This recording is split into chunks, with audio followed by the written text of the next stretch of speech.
Well, thanks for coming, everybody. Really appreciate you spending your time here, and you found the best room in the building, I think. The quietest, for sure. So yeah, I have a few slides to talk about security incident response.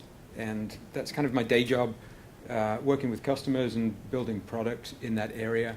But I want to use the time here to reflect some of the things that we're seeing from our customers and how that reflects on kind of their priorities for investment in different areas. Because really, the reason that automation is a big deal in security operations is because you can do things faster and better. For some investment in automation technology, then you can replace things that you have very slow manual processes, error-prone manual processes today. So it's really just a survey of some of the things that we're seeing from an investment point of view. What are the types of automation that our customers are trying to apply there? And where are they getting the most bang for the buck? Where is that stuff actually valuable in the experience that I have with our incident response customers? So this is the title of the talk, Collaborating Through Integration. It's got all the buzzwords for sure. Security incident response and orchestration and automation. And I'll try to tease out how we distinguish those two terms as well, because I think automation is fairly clear, and orchestration is certainly in the same ballpark, but means a slightly different thing. So if I talk about this in terms of the tooling, so actually let's step back a little bit. Most of the background here is about security incidents, so we're in the cyber world, rather than physical security, right? Security operations in a fairly traditional setting. And most of my background is working with commercial customers. So these are traditional SOCs. And some of them are the largest SOCs, and some of them are the smallest SOCs. I mean, we have customers across the whole spectrum of the business, from very large multinational organizations that have many business lines and therefore a whole ton of diversity in the systems and the people and the customers and the way that those things interact, right? And that means a diversity in the attack surface that they're seeing from security incidents, through to two people in a back room trying to get through the vast amount of noise that their security tooling throws at them, right? And that's really common too. I don't know how that plays in your world, but that's something that is a part of reality for a lot of IT and security operations these days, is trying to hold back the flood and trying to keep some perspective on what's important. So for perspective on what's important, incident response, I think, is an important topic. Now, we happen to have a product in the area that I work on, so I'm kind of paid to say that. But incident response planning, having an understanding of what is our operational capability when we have a security incident, after something has been identified as probably bad or identified as certainly bad, then what do we do about it? This is an operational capability that an organization can evolve. And the way that you can evolve that is by working with tools and process. And a lot of those tools are in the market. Probably you have too many. And a lot of that process is actually, there's some really great resources, as many of you probably know, from SANS, from NIST, from other organizations, to help you put together a process. So I'm going to take some of that for granted, because I'm assuming that we're talking about security incident response and that you know that the value of putting in place a response plan. So specifically, I'm going to drill down into kind of what are we doing with the tools in that area. At some point, I wanted to throw in an anecdote from my journey here this morning, because I heard this thing on the radio that I thought was really important. And this was Abby's joke of the day on 99.1 FM in the cab. And Abby's joke of the day was really great. She said, and Abby's like 10, right? So Abby said, what did the doctor say to the patient who turned up and said, I've broken my arm in 2 different places? Stop going to those 2 places. So for security incidents, this is actually kind of, we're dealing post-boom, right? We're doing after something has happened, right? And we're not going to say stop going to those places because those places have hit you already. So I'm further down the path than that. I'm right of boom. So I'm going to break these things into kind of 4 segments. First of all, kind of threat monitoring. How do we take something from a monitoring system and turn it into something that we're going to action with tooling to manage a response plan? That tooling it might be a case management kind of thing. If you're looking at incidents with a capital I, so things that are a large-scale incident, then you need to have something that can help you run the plan, right? Or it might be something that's way down the let's triage and evaluate that alert. So that all of those things are in scope for the kinds of tooling that I'm talking about here. But the first step is let's look at the monitoring piece of that and what does it take to escalate that incident or to bring it into a controlled environment. Is it worth having one controlled environment, or do you want to have 10 tools for your monitoring? Because there are some pros and cons on both sides of that. So that's in the middle. I guess triangles are hot today. I've seen like 5 triangles on people's slides. So I think it's because the template has a really nice triangle. So here we go. Identification and enrichment, right? Once we have an alert that we think might be significant, let's use some automation and some technology integration to solve the question of what is this and what do we know about it? And that's actually an area I'll spend a lot of time on because that's really one of the areas that there's most obvious benefit from automation. Once I've identified and found the context of an alert and decided that it's significant and we have to take some action, then the action is containment, response, recovery, right? Stop this from spreading, put a box around it, revert, restore it from a clean baseline, make sure that things are restored and working. Now that may be a tiny job or it may be an enormous job, of course, depending on the incident. So I'll talk a little bit about the tooling and the integration strategies for plugging that piece of the puzzle together. Really, that's the center of kind of incident response, if you like, but I'll talk about it in terms of the tooling and how we connect the tools in our systems.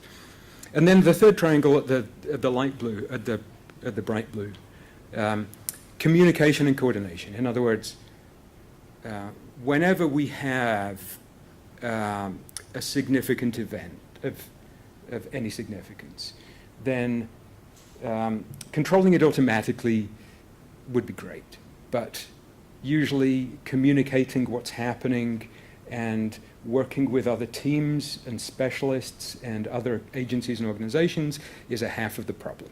And technology integration, for sure, and to some extent automation can help in that area as well. So I'll talk a little bit about that. So that's my overview survey. Let's dive into some of these details a little. So for monitoring and for escalation, so let's say we have an alert. One way to characterize these alerts is just by what kind of an alert are they, and use that to analyze what's the little pieces of automation that we need to put in place. That might be by source. In other words, I've got some alerts that come from a SIM. I've got some alerts that come from a network perimeter or from email or from a user environment on a desktop or something like that. Or you might characterize those in terms of what's not the system that caused them, but what's the activity that caused them. Is this a network event that is suspicious that we need to investigate? Is this a user behavior that is suspicious that we need to investigate? Because those are very different things, right? The network event probably has some correlation to a user, but if there's an end user doing suspicious things, then it's probably a different type of incident. But also the way that I go from an alert with a minimal set of data to an alert that I can act on may be determined differently by these. And I think the classic case of this is for email, one of the major investment areas for automation. I get an email-based alert, and let's say it's a phishing alert that actually came from a user because they received a suspicious email and they forward it to the phishing team. You may get dozens of those per day. You may get thousands of those per day, depending on your environment.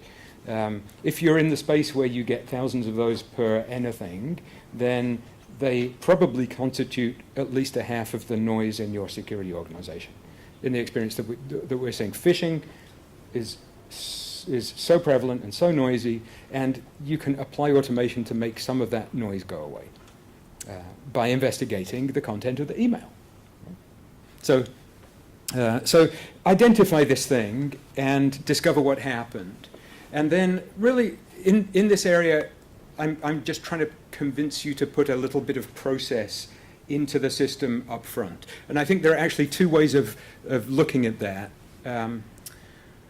One way is, do we want to measure all of the security alerts at a particular threshold? Because that may determine some of your technology choices. So let me explain what that means. It's kind of talking aside from the slide. So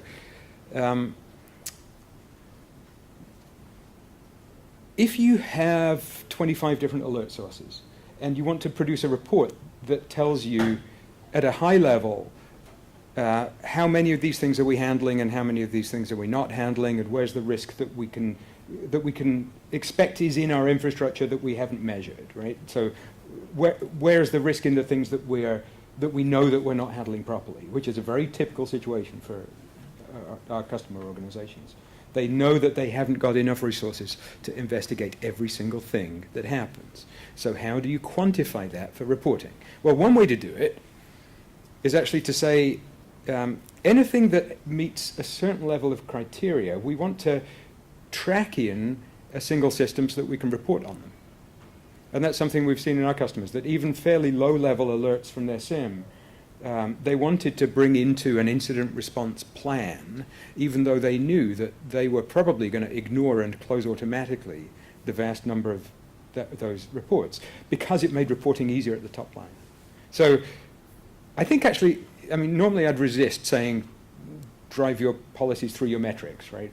But in this case, there's a lot of value to that, actually, because you get to think of the system in terms of a pipe or a funnel of gazillions of events through to some threshold of events through to critical security events, and measure further up the pipe in a way that's consistent across the infrastructure, right? So measure across the pipe, not just for network alerts, but UBA alerts and email alerts and so on, because you're putting them all into the same system. So anyway, you will find, though, that there are noisy sources and there are quiet sources, quiet, high fidelity sources that tell you for sure something bad has happened, and then lots of noisy sources that say there's a lot of noise here. And the noisy sources, you cannot automate handling those in the same platform quite as easily. We're finding a lot of our customers with a SIM that's relatively untuned, that you want to have an analyst work on the SIM and press a button to say, let's go bring this into a level 2, right, into some kind of automation process. So some technology examples for this from our set is a plugin that takes you from QRadar into the resilient system, or from Splunk, or from Symantec DLP, for example. When you start to raise these things, look for what are the key pieces of information that I need that are trustworthy, the key indicators. Who did this happen to? You don't necessarily need the 300 events that contributed to this in the SAM, but what are the key things from that alert that you want to drive some investigation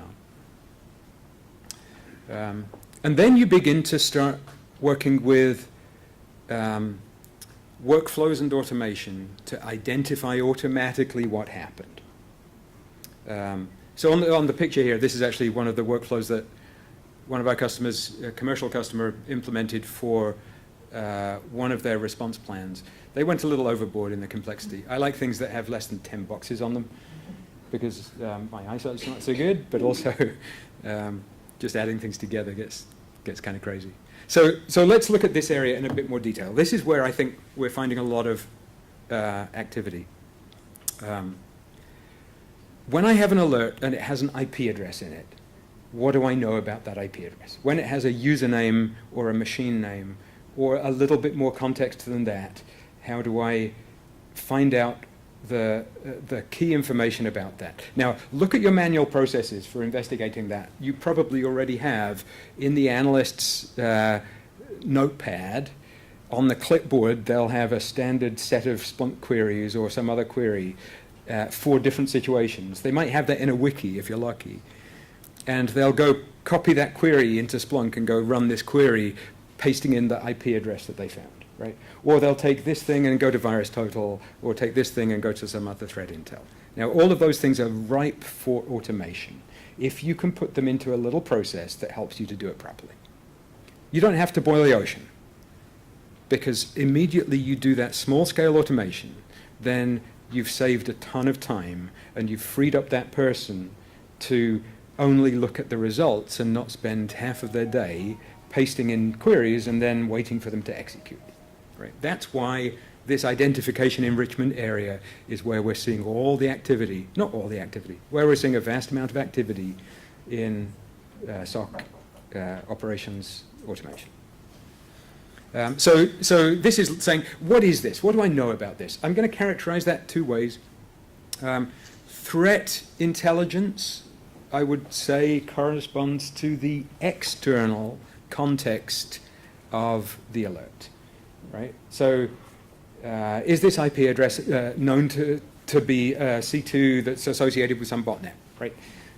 Is this network traffic, does this have characteristics that make it look like this kind of malware, right?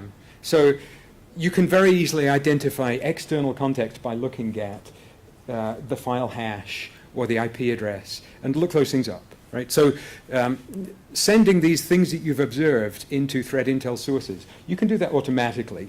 You don't even need to kind of spend any effort thinking about the process. You can just say, yes, we're going to look up all of these things and tell us if there's a significant hit, because it gives us the external context. So I think many people have been doing that for a while. The harder thing is the internal context of what does this mean to us? Where else have we seen this on our network? Is this a, if we look at the machine that's affected or the user that's involved in this behavior, are they a contractor without privileged access? Or is this a production server for a tier 1 application, right? You can only find those things by knowing something about your domain, your organization. But these are really critical to filtering that vast amount of noise and determining which things should be investigated and looked at. So all sorts of tools can help here. I mean, there are a lot of monitoring tools that can help here, honeypots and so on. But generally we're finding queries to the endpoint system or to a logging system are the things that you can start to automate here and then make a decision. Execute the query automatically and wait for the results to come in, which might take a minute or 5 minutes, depending what kind of a query you've executed, right?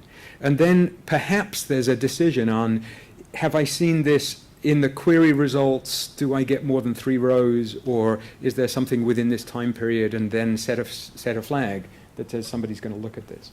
Right? Sometimes you can take this all the way through to really closing as a false positive. If you look at the phishing case, look at the person that this was sent to, and figure out based on that, as well as the external context of the threat.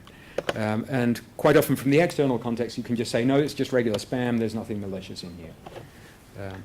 So all of these areas, the internal and the kind of identification, and the external and the kind of enrichment of taking this from just being an alert to being an alert with the business context. Those are the major area for investigation. The way that kind of logistically that we've found, I mean, I'm not a big kind of methodology guy, but here's an area, I think, where methodology isn't really needed. You just look at what are your analysts doing today and plug it into the system so it happens automatically, so it presents them with a screen later down the process. And it saves you a lot of money, and it saves you a lot of time, and it frees up your team to do more stuff.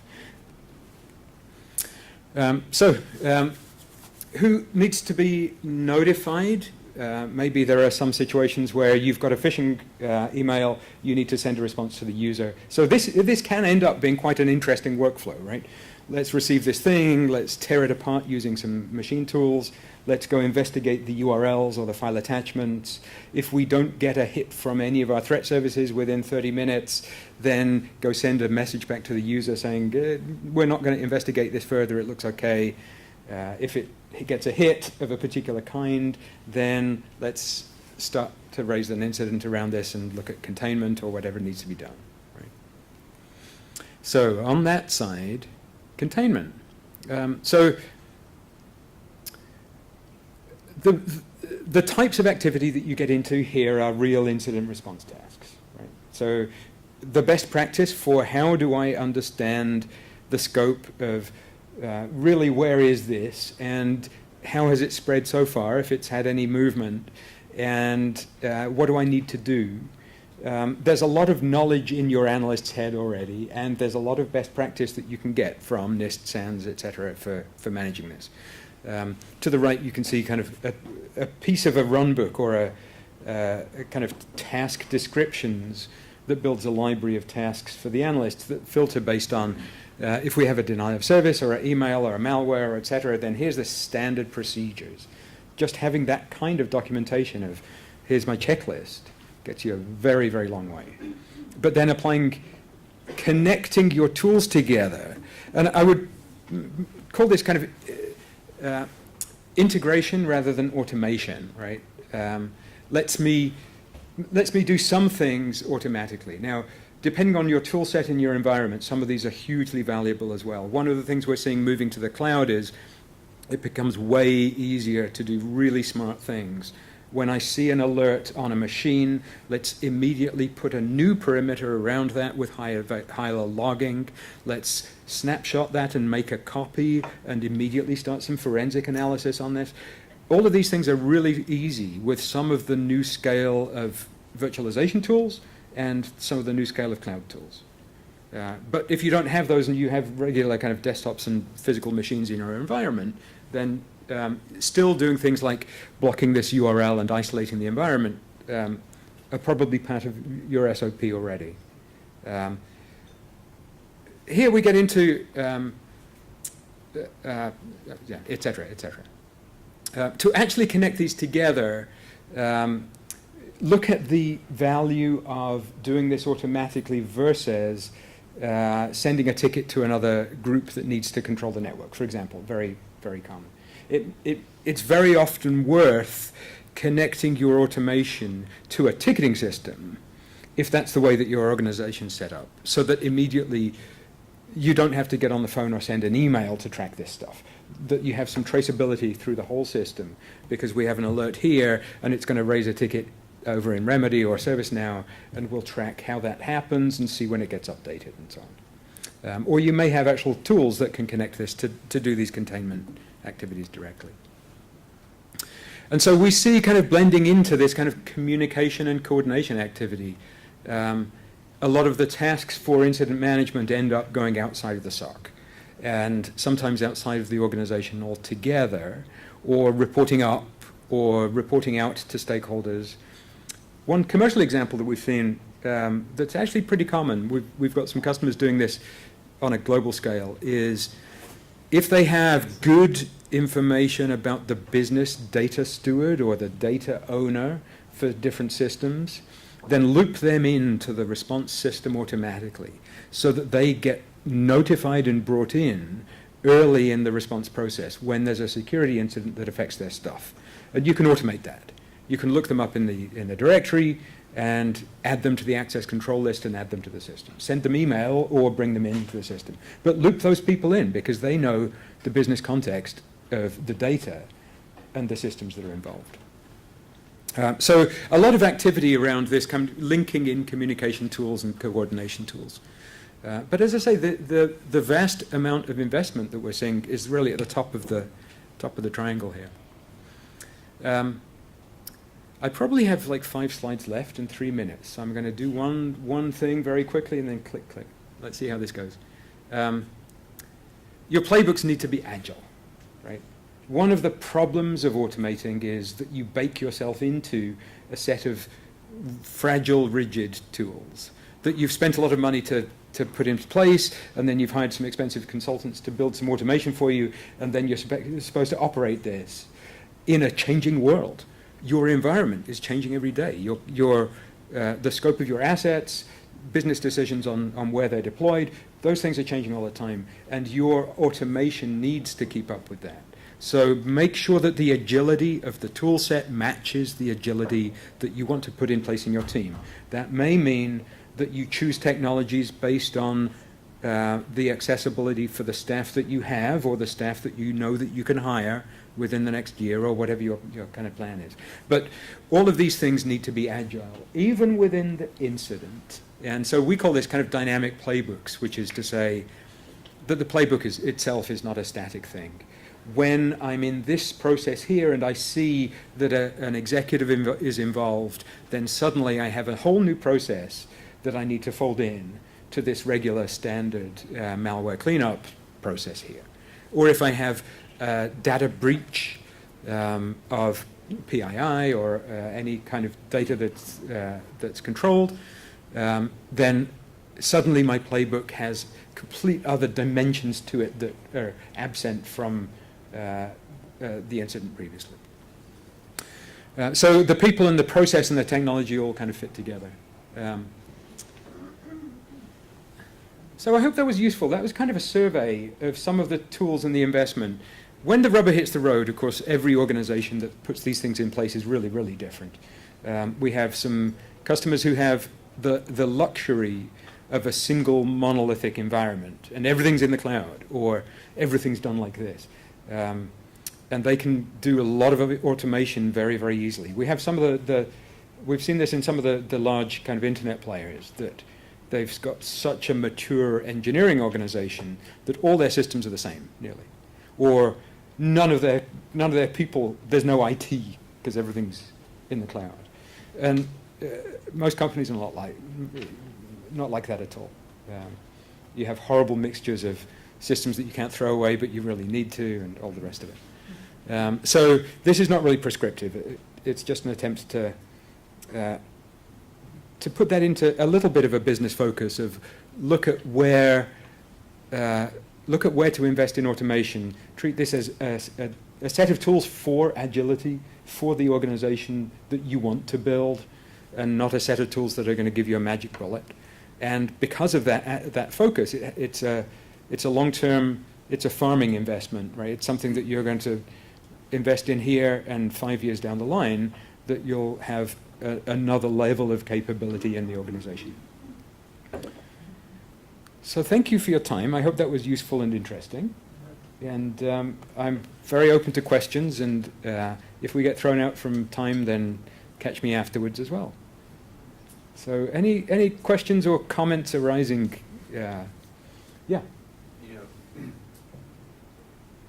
can see by my age, First has been doing this for 30 years. You know, is it turned into just like a social gathering, and you know, we don't learn from what we've seen. You know, it doesn't seem to be a concrete progress made. So I think there's a lot of focus now on the automation platforms. Whether there's real progress, I think there is. There's real progress in terms of those automation platforms are much more available than they were before in connecting to the security tooling that you have in the organization. So we certainly see that, and that's kind of my job as a product guy, is to make that true. Whether that really I don't know. I mean, for every new thing, new shiny object that the business procures, then you've got a whole new shiny set of challenges. And of course, the threat landscape keeps evolving in really dangerous ways. Like you say, there's job security. Yeah. Yeah, so you've got to be smart about this. I mean, yeah, and it's not a problem that's going to go away anytime soon, as we all know. And again, that's why I'm quite a fan of automate things that you can do on a small scale. Don't try to do big things. Try to do small things. And small things that get the noise out of the way, especially. Because the luxury of being able to step back from the day job and look at things with a little wider perspective is increasingly rare, and the tools don't help. So use the tools to get that noise out of the way.